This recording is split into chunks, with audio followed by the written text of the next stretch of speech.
sticky beef ribs that have been slow cooked until they're meltingly tender.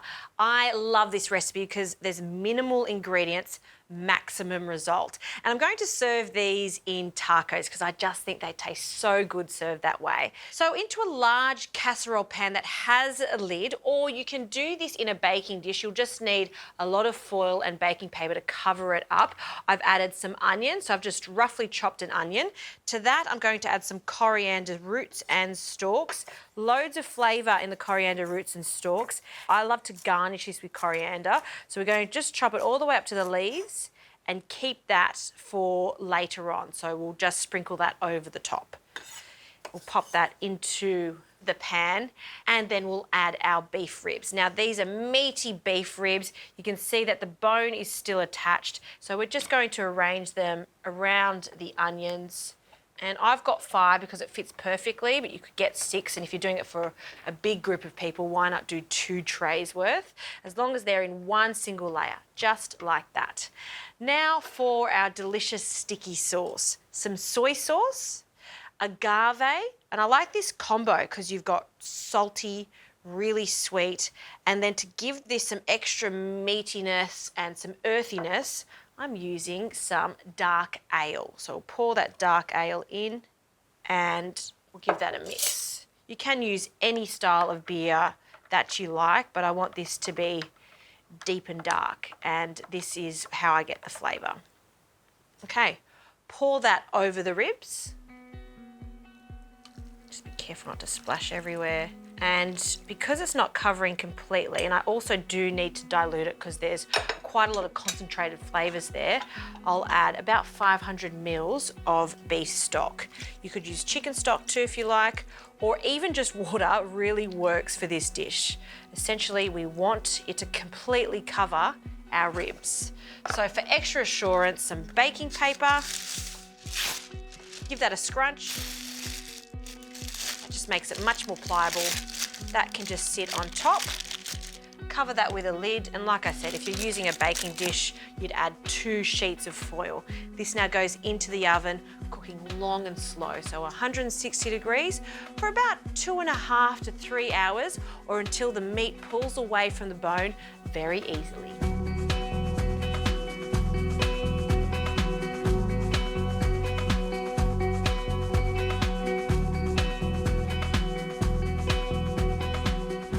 I've been waiting patiently and the beef ribs are out of the oven. It smells so good in here. I'm going to take that lid off, and we want to also take the baking paper off. It's done its job. It's like a little blanket into the bin.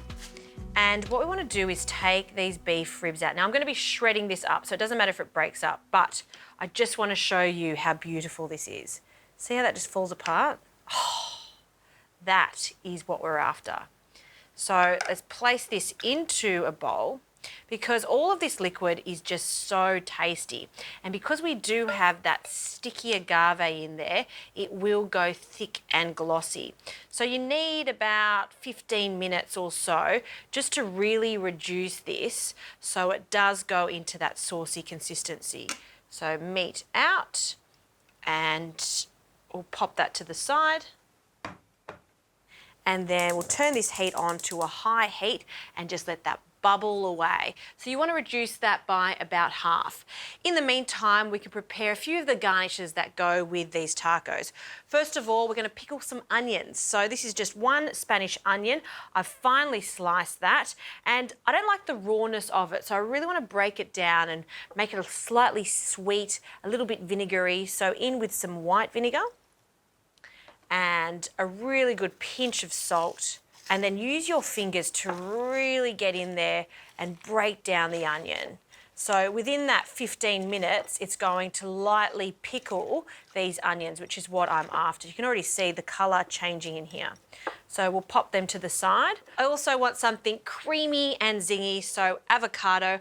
I'll make a quick sauce with it. 1 ripe avocado, just cut that in half. Oh, that's a beautiful avocado. We'll take the seed out, and then with a spoon, we're just going to scrape that straight into a jug. You can just mash this like a classic guacamole, because essentially that's what it is. but I'm going to blend it so it's really smooth so we can drizzle it over the top of our tacos.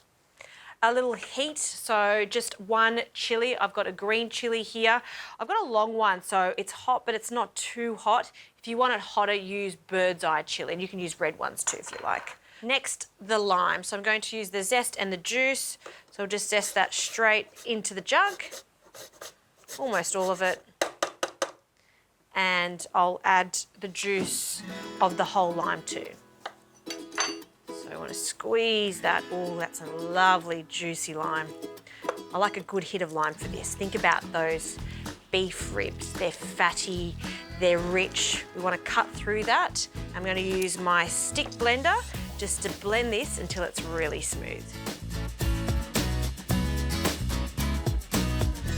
This is all worth the wait, just shredding the meat with 2 forks, just to see how tender it is.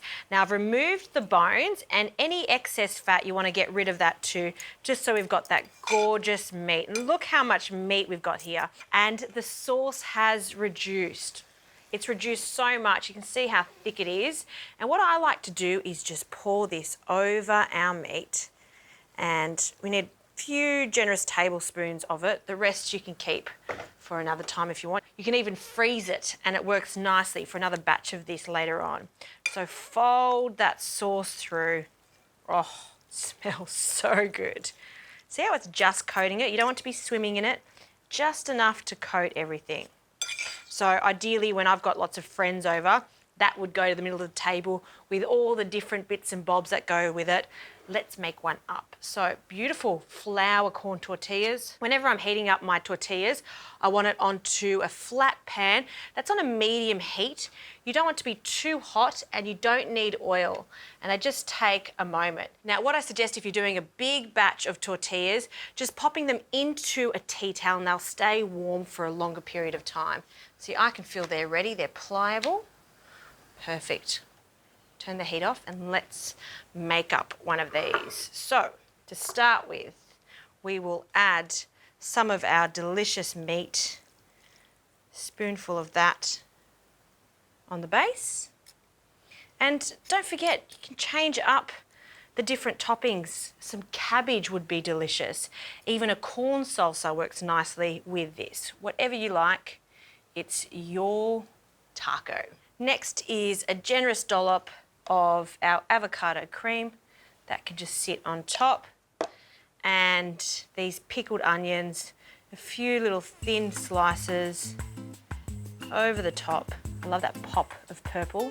A tiny bit of manchego cheese, little grating, could also use some feta, and some coriander, that coriander that we reserved, a few sprigs just over the top. And that is a gorgeous thing. Of course, I've got to have a taste of this one. So we're just going to wrap it up. And I probably should have a bib on because this is going to be messy, but it's worth it. Oh, that right there is awesome. If you want to impress someone, make them these sticky beef ribs and definitely wrap them up in a taco like this. So good.